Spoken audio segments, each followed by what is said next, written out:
देखिए, हमारी पार्टी की तरफ से हम लोग 2021 से इस बात का मुतालबा कर रहे हैं, डिमांड कर रहे हैं कि भारत में कास्ट सेंसस होना ज़रूरी है।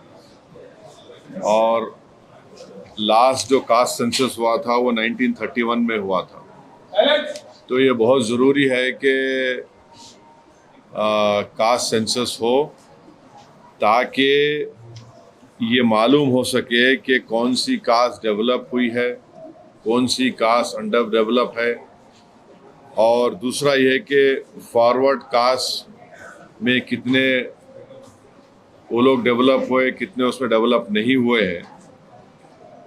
ये बहुत ज़रूरी है एफर्मेटिव एक्शन के लिए और इस देश में इंसाफ करने के लिए, क्योंकि सिर्फ 27% पे आप ओबीसी का रिजर्वेशन रोक दिए हैं, ये नाकाफ़ी है।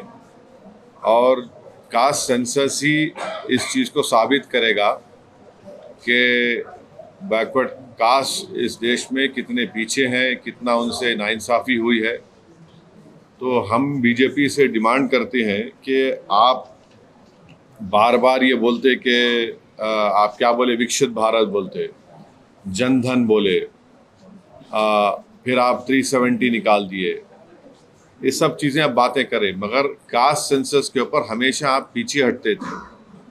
और जब कास्ट सेंसस का डिमांड शुरू हुआ तो खुद प्राइम मिनिस्टर और बीजेपी के बड़े बड़े लीडर्स बोले कि बटेंगे तो कटेंगे, और इस तरह की वाहियात बातें होती थी।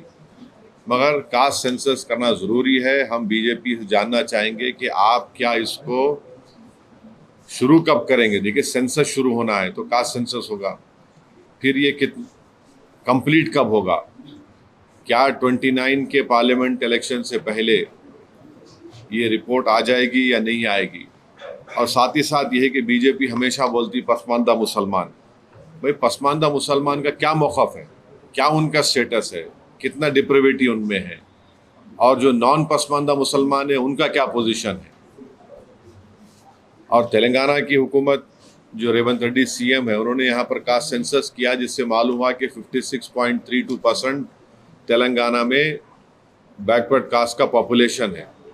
और रेजोल्यूशन भी पास हुआ कि तेलंगाना में बैकवर्ड क्लास का रेजोल्यूशन 42% होना चाहिए।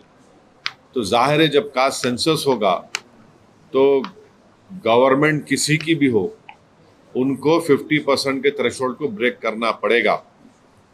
और जब कास्ट सेंसस की रिपोर्ट आएगी तो मालूम होगा कि नॉन गवर्नमेंट सेक्टर्स में भी अदर बैकवर्ड क्लास से कितना उनका डिप्रिवेशन है, तो उस बारे में भी सोचना पड़ेगा।